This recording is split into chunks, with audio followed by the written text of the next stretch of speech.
যারা মাটির যারা সুন্দরী বনের যারা তোমার আমার আপন যারা তাদের কথাই মুক্তধারা মুক্তধারা। মুক্তধারা 89.6 FM, সুন্দরবনের মানুষ, সুন্দরবনের সংস্কৃতি।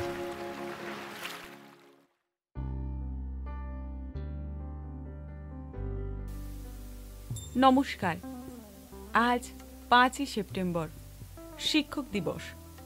এই শিক্ষক দিবসে আমি আছি আপনার সঙ্গে শ্রেয়া। আপনি শুনছেন মুক্তধারা 89.6 FM, সুন্দরবনের মানুষ, সুন্দরবনের সংস্কৃতি। পৃথিবীতে জন্ম নেওয়ার পরের থেকে যাকে আমরা শিক্ষক হিসেবে পেয়েছি তিনি হলেন আমাদের মা, আমাদের স্নেহময়ী মা। মা আমাদের এই বিশ্বকে চিনতে শিখিয়েছেন, চিনিয়েছেন পশু পাখি গাছপালাকে। তিনি আমাদের শিখিয়েছেন অ আ ক খ। তাই আজকের এই পুণ্য দিনে আমার মায়ের প্রতি, শুধু আমার মা নয়, মুক্তধারা 89.6 FM এর পক্ষ থেকে বাংলার প্রতিটি মায়ের প্রতি শ্রদ্ধেয় প্রণাম জানাই। আমরা প্রত্যেকেই ছাত্র জীবনভর শিখে চলি, শেখার প্রতি কোনো বিরাম নেই। তাই গোটা জীবনে প্রত্যক্ষ বা পরোক্ষভাবে শিখে চলছি। প্রথমে আমি যাদের কথা বলবো তারা আমার শিক্ষকেরা, প্রাথমিক বিদ্যালয়, গৃহশিক্ষক, এমনকি কোচিংয়ের শিক্ষক, যারা আমাদেরকে আলোর পথে নিয়ে চলেন, যারা নানান রূপে আমাদের গোটা জীবন ভর সমৃদ্ধ করেছেন, যাদের নানান রূপের দর্শন আমরা গোটা জীবনে দেখতে পেয়েছি। কখনো দেখেছি শিক্ষককে বজ্রকঠিন পিতার মতো, যার শাসনে আমরা ভয়ভীত হয়েছি। কখনো তিনি আমাদের সামনে জ্ঞানের ভাণ্ডার হয়ে উপস্থিত হয়ে আমাদের কৌতূহল নিবারণ করেছেন। কখনো আবার স্নেহময়ী মায়ের মতো আমাদের সোহাগ করেছেন, আহ্লাদ দিয়েছেন। কখনো আবার বন্ধু হয়ে আমাদের সঙ্গে হৃদয়ের কথা ভাগ করে নিয়েছেন। এই কারণে আমরা সমস্ত শিক্ষকদের কাছে আজ কৃতজ্ঞ। আজকের এই ভ্রষ্টাচার কলুষতা চারিদিক ঘিরে ফেলেছে, যখন আদর্শবাদ অচল আধুলির মতো পথের ধুলায় গড়াগড়ি খায়, তখন যে মানুষগুলো আদর্শবাদকে আঁকড়ে ধরে মানুষ করার কাজ নিঃস্বার্থ নিরালয়ভাবে করে চলেছেন, তারাই হলেন আমাদের শিক্ষকেরা। তাই মুক্তধারা 89.6 FM এর পক্ষ থেকে সেই মানুষ করার কারিগরদের আমরা অন্তরের অন্তর থেকে শ্রদ্ধা ও সম্মান নিবেদন করছি। আজ আমরা পেয়েছি এই সমাজের একজন মানুষ করার কারিগর সহদীপ মণ্ডল মহাশয়কে। তিনি দক্ষিণ 24 পরগনার পাথর প্রতিমা ব্লকের দক্ষিণ মহেন্দ্রপুর হাই স্কুলের একজন শিক্ষক মহাশয়। নমস্কার স্যার। নমস্কার স্যার, আপনি তো একজন শিক্ষক। 5ই সেপ্টেম্বর শিক্ষক দিবস। তো এই শিক্ষক দিবস আপনার কাছে কতটা তাৎপর্যপূর্ণ? এর উত্তরে আমি বলবো যে একজন শিক্ষকের কাছে শিক্ষক দিবস অনেকটাই তাৎপর্যপূর্ণ। কারণ শিক্ষক দিবসে একজন শিক্ষক তার প্রাপ্য সম্মান উপলব্ধি করতে পারেন ছাত্রছাত্রীদের মনে তাদের স্থান কোথায়। যে শ্রদ্ধা সম্মান শিক্ষকগণ এদিন পান, তাতে নিজেদেরকে অনেকটা ধন্য মনে হয় এমন কাজে তাদের গুরুত্ব কতটা। ছাত্রছাত্রীদের এই শ্রদ্ধা সম্মান ভালোবাসা তাদেরকে নতুন করে আপ্লুত করে, আর তার ফলে নিজেদেরকে আরও নিষ্ঠাবান ও কর্তব্য পালনে বেঁধে নেয়। তবে এক্ষেত্রে আমার মনে হয় একজন আদর্শ শিক্ষকের কাছে প্রতিটা দিনই শিক্ষক দিবস, প্রতিটা দিনই নতুন নতুন করে নিজেকে কর্তব্য সাধনের বাঁধনে বেঁধে নেওয়ার দিন। স্যার, আদর্শ ছাত্রছাত্রী তৈরিতে আপনাদের ভূমিকা কতখানি? একজন ছাত্র তৈরিতে আমাদের অর্থাৎ শিক্ষক শিক্ষিকাদের ভূমিকা কতটা, তা হয়তো আমি যেগুলো বলতে পারবো তার থেকেও অনেক বড় দিগন্তের মধ্যে বিস্তৃত। একজন শিক্ষক একজন ছাত্রের কাছে বলা হয় ফ্রেন্ড, ফিলোজফার অ্যান্ড গাইড। কিন্তু আমার মনে হয় একজন আদর্শ ছাত্রছাত্রী তৈরিতে একজন শিক্ষকের ভূমিকার ক্ষেত্রটা তার থেকেও বেশি বড়। প্রকৃতপক্ষে একজন আদর্শ শিক্ষক বা শিক্ষিকা আন্তরিকভাবে সচেষ্ট হলে একজন শিক্ষার্থীর জীবন আমূল বদলে দিতে পারেন। নেতিয়ে পড়া ডালে ফুল ফোটাতে পারেন, মরুভূমির বুকে বইয়ে দিতে পারেন নদীর ধারা। একজন আদর্শ শিক্ষক তার আন্তরিক প্রচেষ্টা ও হৃদয়ের মাধুরী মিশিয়ে তিলে তিলে গড়ে তুলতে পারেন একজন শিক্ষার্থীকে। শিক্ষার্থীর ভিতর লুকিয়ে থাকা সুপ্ত সম্ভাবনাকে প্রস্ফুটিত করে তুলতে এবং তাকে পূর্ণ বিকশিত হয়ে উঠতে সাহায্য করেন একজন আদর্শ শিক্ষকই। আপনারা ছাত্রছাত্রীদের শিক্ষা প্রদানের জন্য প্রাথমিকভাবে কি কি পন্থা অবলম্বন করে থাকেন? এক্ষেত্রে আমি বলবো, যেহেতু শিক্ষার্থীর সর্বাঙ্গীন জীবন বিকাশ আমাদের লক্ষ্য, আমরা সেই লক্ষ্য পূরণ করার জন্য থিওরি এবং প্র্যাকটিক্যাল উভয় ধরনের পন্থা অবলম্বন করি। প্র্যাকটিক্যাল বলতে শুধু গতানুগতিক সেই খাতা, বই, ল্যাব এটুকুর মধ্যে সীমাবদ্ধ না থেকে তাদেরকে বাস্তব পৃথিবীর বিভিন্ন ঘটনার সঙ্গে সঙ্গতি বিধান করে বোঝাতে সাহায্য করি, যাতে করে তাদের মধ্যে জ্ঞান, বোধ, প্রয়োগ, সামাজিকতা, দায়িত্বশীলতা সব কিছু গড়ে ওঠে। সবচেয়ে আগে যেটা আমরা করি সেটা হলো ছাত্রছাত্রীদের মধ্যে লুকিয়ে থাকা সম্ভাবনা সম্পর্কে ওদেরকে জ্ঞাত করি। তাদের মধ্যে অসীম ক্ষমতা আছে একথা তাদেরকে বোঝাই, তাদেরকে নতুন নতুন সৃষ্টিশীল কাজে উৎসাহিত করি। সেই জন্য আমরা গতানুগতিক lecture method, board work, model প্রদর্শনী, চার্ট ব্যবহার ছাড়াও খেলাধুলার মাধ্যমে পড়ানো, শিক্ষামূলক ভিডিও প্রদর্শন, অডিও শোনানো প্রভৃতির মাধ্যমে পড়িয়ে থাকি। আপনারা তো শিক্ষক, সমাজে মানুষ গড়ার কাজ করছেন। বর্তমান সময়ে আপনাদের কি কি সমস্যার সম্মুখীন হতে হচ্ছে? দেখুন, আমাদের সমাজের শিক্ষাদানের ক্ষেত্রে বহু সমস্যা। কোনটা ছেড়ে কোনটা বলি আমি নিজেও গুলে ফেলছি, তবু যতগুলো এই মুহূর্তে আমার মাথায় আসছে বলি। প্রথম সমস্যা হলো আমাদের দেশের দারিদ্র্য। সরকার যদিও বিভিন্ন রকমের সুযোগ সুবিধা দিচ্ছে, কিন্তু সেগুলো পড়াশোনা খরচার ভার কিছুটা লাঘব হয়তো কিছু করে, কিন্তু অভাবী সংসারের ছেলেটা বা মেয়েটা না পড়ে যদি কিছু কাজে কর্মে লেগে যায়, তাতে পরিবারের হাতে কিছু বাড়তি টাকা আসবে। এই চিন্তাধারা থেকে অনেকে পড়াশুনো ছেড়ে দেয়, তাদের ছেলে মেয়েদের পড়া ছাড়িয়ে দেয় বলা যায় অভিভাবকরা। ফলে বাড়ে ড্রপ আউটের সংখ্যা। এর দ্বিতীয় কারণ হিসাবে আমার যেটা মনে হয়, শিক্ষকের অভাবের ফলে ছাত্র শিক্ষক রেশিওটা ঠিক থাকছে না সব সময়। বিশেষ করে গ্রাম বাংলার স্কুলগুলোর প্রতিদিনের ক্লাস চালাতে স্কুল কর্তৃপক্ষকে হিমশিম খেতে হচ্ছে এই জন্যে, ফলে পড়াশোনার মান নেমে যাচ্ছে। তৃতীয়ত বলবো, সরকার ও রাজনীতির নেতাদের শিক্ষা নিয়ে ছিনিমিনি খেলার দরুন ভুলভাল অযোগ্য লোক অনেক সময় সিস্টেমে ঢুকে যাচ্ছে। সাধারণ মানুষ পচা আলুর সঙ্গে ভালোদেরকেও গুলিয়ে শিক্ষকদের সম্মানহানি করছেন, যেটা ছাত্র ছাত্রীদের মধ্যে সংক্রমিত হচ্ছে। শিক্ষক শিক্ষিকাদের প্রতি বিশ্বাস ও ভক্তি কমছে তাদের মধ্যে। ছাত্রদের কাছে শিক্ষকদের গ্রহণযোগ্যতা কমছে। এটা পড়াশোনার পরিবেশের ক্ষেত্রে বড় একটা অন্তরায়। চতুর্থত বলি, অভিভাবকদের উদাসীনতা এবং অতিরিক্ত স্নেহন্ধতা ছাত্রছাত্রীদেরকে অলস, জেদি, বিলাসী করে তোলে, যেগুলো পড়াশোনার পথে অনেকটা বাধা হয়ে দাঁড়াচ্ছে। পঞ্চমত বলি, বেকারত্ব, চাকরিহীনতা, নিয়োগের দুর্নীতি, এই সমস্ত কারণে শিক্ষার্থীদের জীবন লক্ষ্যহীনতায় ভুগছে। তাদেরকে কি স্বপ্ন দেখাবো আমরা? সেই গুলোকেই তো গোড়া থেকে হত্যা করছে এই দুর্নীতিগ্রস্ত সমাজ।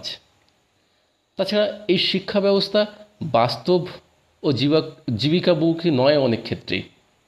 এই শিক্ষা ব্যবস্থা একজনের গুণের সঠিকভাবে যে ফুটিয়ে তুলবে, তাকে স্বাবলম্বী করে তুলবে, তাতে অনেক সময় ব্যর্থ হচ্ছে, সেটাও একটা কারণ। অষ্টমত আমরা বলতে পারি আমাদের অর্থাৎ শিক্ষক শিক্ষিকাদের মানসিকতা অনেক অংশে দায়ী।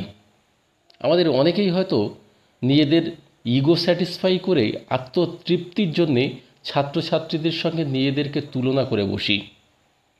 আমরা নিজেদেরকে বড় ভাবতে চাই সব সময়, বলি আমাদের সময় এই ছিল, ওই ছিল, অমুক হতো, তমুক হতো। এখন সেসব হয় না, সব শেষ হয়ে গেল, সব শেষ হয়ে গেল। কিন্তু আমাদের বুঝতে হবে যে সময় বদলেছে, তার সঙ্গে অনেক পরিস্থিতি, চিন্তা ভাবনা বদলেছে। সেই পরিস্থিতির মধ্যে নিজেদের চিন্তা বদলাতে হয়। আর তা পারি না বলেই আমাদের ছাত্রছাত্রীদের মধ্যে ভালো গুণগুলো আমরা দেখতে পাই না। আর পাই না বলেই সেগুলোকে উৎসাহিত করে ফুটিয়ে তুলতে, পূর্ণ বিকশিত করে তুলতে পারি না। ফলে খারাপ বলে ভেবে নেওয়া বা খারাপ বলে দেগে দেওয়া ছাত্রছাত্রীরা আমাদের চোখে চিরকালই খারাপ হয়েই থেকে যায়। নবমত বলবো, এই সময়ে সবচেয়ে বড় সমস্যা হলো mobile, social media, online game, তরল স্থূল সহজপাচ্য বিনোদনের সহজলভ্যতা। যেখানে এত বিনোদনের ব্যবস্থা, এত মুখরোচক সব আয়োজন, সেখানে শিক্ষার্থীরা অপেক্ষাকৃত কঠিন, কষ্টকর এই পড়াশোনার মধ্যে নিজেদেরকে মন বসাতে পারছে না। ওরা তো কম বয়স্ক, ওরা ভালো মন্দের ঠিক সীমারেখাটা বোঝে না। ভালো মন্দ বেছে ভালোটা গ্রহণ করার মানসিকতা এখনো পর্যন্ত ওদের তৈরি হয়নি। ফলে নিজেদের পড়াশুনোর চাইতে এসবের মধ্যে ওরা নিজেদেরকে ডুবিয়ে দিয়ে নিজেদেরকে তিলে তিলে শেষ করছে। কিন্তু ব্যাপারটা হচ্ছে ওরা নিজেরাই জানে না ওরা কি ভুল করছে। সমগ্র শিক্ষা ব্যবস্থার মধ্যে যে সমস্যাগুলি আছে, কি করলে আপনার মতে এগুলি ঠিক করা সম্ভব? কিন্তু আমাদের শিক্ষা ব্যবস্থার মধ্যে যে যে সমস্যাগুলো আছে, সেগুলো সমূলে উবড়ে ফেলা খুব কঠিন। কিন্তু আমরা সবাই, মানে আমি বলতে চাইছি সরকার, জনগণ, শিক্ষক, ছাত্র ছাত্রী, অভিভাবক সবাই একযোগে সচেষ্ট হলে এই সমস্যাগুলোর সমাধান কিন্তু অসম্ভব নয়। আমার যেটুকু মনে হয়, সবার আগে দারিদ্র্য দূরীকরণ সরকারের মূল লক্ষ্য হওয়া উচিত। শুধু ভিক্ষে নয়, শুধু লোক দেখানো ভালো চাওয়ার নাটক নয়। কাজের নতুন নতুন ক্ষেত্র তৈরি করতে হবে, নতুন নতুন নিয়োগ প্রক্রিয়া করতে হবে, যাতে বেকারত্ব দূর হয়। কারণ আমরা জানি খালি পেটে শিক্ষা হয় না। দ্বিতীয় ক্ষেত্রে বলবো যে শিক্ষক নিয়োগ ও শিক্ষা ব্যবস্থার স্বচ্ছতা আনতে হবে। শিক্ষকদের সামাজিক মর্যাদাকে নিচে নামিয়ে দেওয়ার যে হীন চক্রান্ত চলছে, সেটা বন্ধ করতে হবে। না হলে ছাত্রছাত্রীরা যদি শিক্ষক শিক্ষিকাগণকে সম্মানের চোখে না দেখে, তাদের যোগ্যতা সততা সম্পর্কে একটা খারাপ সংস্কার মনের মধ্যে নিয়ে আসে, তারা তাদের শিক্ষার প্রতি আস্থা রাখবে না, আশ্বাস রাখবে না, তাদের কথার প্রতি ভরসাশীল থাকবে না। সেদিক থেকে অভিভাবকদের উচিত ছেলে মেয়েদেরকে শিক্ষক শিক্ষিকাদের প্রতি শ্রদ্ধাশীল ও বিশ্বাসী হতে শিক্ষা দেওয়া। আর বলবো, সঠিক মূল্যায়নের মাধ্যমে যেন যোগ্য শিক্ষক শিক্ষিকা এবং সঠিক সংখ্যায় সব স্কুলগুলোতে যেন নিয়োগ করা হয়। অভিভাবকদের আরও বেশি এক্ষেত্রে আরও একটা যেটা আমার মনে হয়, অভিভাবকদের আরও বেশি সজাগ হতে হবে। অতিরিক্ত স্নেহান্ধ হয়ে সন্তানের বিপদগামিতার প্রতি অন্ধ হয়ে থাকলে চলবে না। সে কি করছে, কোথায় যাচ্ছে, কার সাথে মিশছে, তার ব্যবহারে কোনো অস্বাভাবিকতা আছে কি না, তার দিকে প্রতিটা সময় প্রতিটা দিন নজর রাখতে হবে, তার ভুলগুলো ধরিয়ে দিয়ে সঠিক পথ দেখাতে হবে। Mobile, social media, online game থেকে ওদেরকে দূরে রাখার চেষ্টা করতে হবে। প্রয়োজনে নিজেদেরকে জীবন চলার পথে আচার ব্যবহার, অযথা বিনোদন, সোশ্যাল মিডিয়া থেকে নিজেদেরকে সাবধানী হতে হবে এবং সৎ গুণের সাথে পরিশ্রমী হতে শিক্ষা দিতে হবে ওদেরকে। সবচেয়ে বড় কথা, ওদেরকে স্বপ্ন দেখাতে হবে, যে স্বপ্নকে আঁকড়ে ধরে ওরা বেড়ে উঠবে, নিজেদেরকে আরও বেশি সমৃদ্ধ করতে সচেষ্ট হবে। এরপরেও বলবো যে ছাত্রছাত্রীদেরকে বেশি বেশি করে টেক্সট বই পড়তে হবে। ইদানিং দেখা যাচ্ছে ছেলেমেয়েরা টেক্সট বই না পড়ে প্রশ্ন উত্তরমূলক বই, নোটস, সাজেশান এই সমস্তগুলোতে বেশিরভাগ সময় কাটাচ্ছে, টেক্সট বইটাকে অবহেলা করছে। সেইটা না করে যদি টেক্সটের উপরে জোর দেওয়া হয় এবং নোট, প্রশ্ন উত্তর পড়ুক, কিন্তু তারা টেক্সটটা আগে পড়ুক, এটা মনে হয় একটা ভালো পথ হবে তাদের ক্ষেত্রে। শিক্ষাকে বাস্তবমুখী ও জনমুখী, জীবনমুখী করে বাস্তবের সঙ্গে সঙ্গতি সম্পন্ন করতে হবে, এটাও একটা পন্থা বলে আমার মনে হয়। বই যেন বাস্তবের আয়না হয়, আর পুঁথিগত বিদ্যার মধ্যেও যেন ছাত্রছাত্রীরা জীবন চলার পথের সন্ধান পায়। আর আমরা যারা শিক্ষক শিক্ষিকা, তাদের উচিত নিজেদেরকে বদলানো। আমাদের সময় আমাদের মতো ছিল, এখন অন্যরকম হয়েছে। তাছাড়া ছাত্রছাত্রীরা আমাদের প্রতিদ্বন্দ্বী নয়, আমাদের ইগোকে দমন করে ওদেরকে আমাদের সন্তানের মতো ভাবতে হবে। ওদের মধ্যে অনেক প্রতিভা আছে, ওদের মধ্যে অনেক সম্ভাবনা আছে, যেগুলো মাথায় রেখে ওদেরকে প্রস্ফুটিত হতে সাহায্য করতে হবে। ওদের মধ্যে যে অনেকটা ভালো লুকিয়ে আছে, ওদেরকে সেটা বোঝাতে হবে, ওদেরকে উপলব্ধি করাতে হবে। তবেই তো ওরা আত্মবিশ্বাসী হয়ে নিজেদেরকে বিকশিত করতে এগিয়ে যাবে। এরপর আমি যেটা বলবো সেটা হলো, ছাত্রছাত্রীদের প্রতি আমাদের আবেদন থাকবে, মোবাইল, সামাজিক মাধ্যম এগুলো একটু এড়িয়ে চলো। এখন এগুলোর সময় নয়। যদি পড়ার ক্লান্তি, একঘেয়েমি চলে আসে, তখন কিন্তু মোবাইল বা সামাজিক মাধ্যম তার বিকল্প হিসেবে না নেওয়াই ভালো। মাঠে চলে যাও, আউটডোর গেম খেলো। অভিভাবকদের বলবো, আপনারা মোবাইল, সোশ্যাল মিডিয়া বিনোদনের পরিবর্তে সন্তানের প্রতি বেশি খেয়াল রাখুন, ওদের সঙ্গ দিন, ওদের বন্ধু হয়ে উঠুন, ওদের সমস্যাগুলো খুঁজে বার করার চেষ্টা করুন। একই দায়িত্ব আমাদের শিক্ষক শিক্ষিকাদের। আমরাও অভিভাবকদের সঙ্গে কাঁধে কাঁধ মিলিয়ে সচেষ্ট থাকব আমাদের ছেলেমেয়েদেরকে উজ্জ্বল দিকে এগিয়ে নিয়ে যাওয়ার। আমাদের রাজ্যের চারিদিকে ভুয়ো শিক্ষকের নিয়োগ, যোগ্য চাকরি প্রার্থীরা রাজপথে বসে ধর্ণা দিচ্ছে। এর ফলে কি ছাত্র সমাজের মনে কোনো কি প্রভাব পড়ছে? হ্যাঁ, এক বিশাল প্রভাব আছে এর, এবং সেটা ভালো নয়, সেটা নেতিবাচক প্রভাব। এর কুফলগুলো খুবই মারাত্মক। যে সমস্ত ছেলেমেয়েরা স্বপ্ন দেখত ভালো করে লেখাপড়া শিখে, যোগ্যতা দেখিয়ে চাকরি বাকরি করে পরিবারের মুখে হাসি ফোটাবে, তাদের স্বপ্নগুলো যেন এখন ফুটতে সাহস পাচ্ছে না। ফলে পড়ার উৎসাহ কিছুটা হলেও হারিয়ে ফেলছে ওরা। আবার এই নেতিবাচক খবরের আরেকটা ক্ষতিকর দিক হচ্ছে, সেটা হলো এর ফলে ছেলে মেয়েদের মধ্যে নৈতিক মূল্যবোধ কমে যাচ্ছে। তারা ঘুষ নেওয়া, দেওয়াকে অন্যায়ভাবে চাকরি বাগিয়ে নেওয়া, এই যে অপরাধ, এটা তারা ভাবতে ভুলে যাচ্ছে। এটা সামগ্রিকভাবে সমাজের উপর পড়ে পুরো সমাজের নৈতিক মান নামিয়ে দিচ্ছে। আর যে সমস্যার কথা আমি আগেই বলেছি, সেটা হলো এই ভুয়ো শিক্ষক নিয়োগের খবরে ছেলেমেয়েরা সমাজের বড়দের মতোই ভুয়ো শিক্ষকদের সঙ্গে ভালো শিক্ষক শিক্ষিকগণকে গুলিয়ে একগোত্রে ফেলে সকলকে অনৈতিকভাবে নিযুক্ত বলে ভাবছে। তাদের চোখে শিক্ষক শিক্ষিকাগণের সম্মান ও বিশ্বাসযোগ্যতা কমছে। সেক্ষেত্রে ক্লাসের শিক্ষকদের শিক্ষা গ্রহণ করতে তাদের মনে একটা সংশয় থেকেই যাচ্ছে, একটা আস্থাশীলতা কমছে। এটা একটা বিশাল সমস্যা, এটাকে দূর করতেই হবে।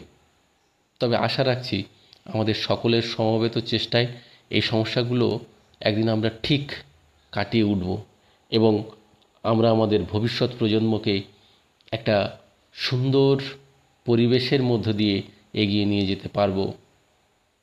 অসংখ্য ধন্যবাদ স্যার আপনাকে মুক্তধারা 89.6 FM কমিউনিটি রেডিওর পক্ষ থেকে আপনার মূল্যবান মতামত প্রদান করার জন্য।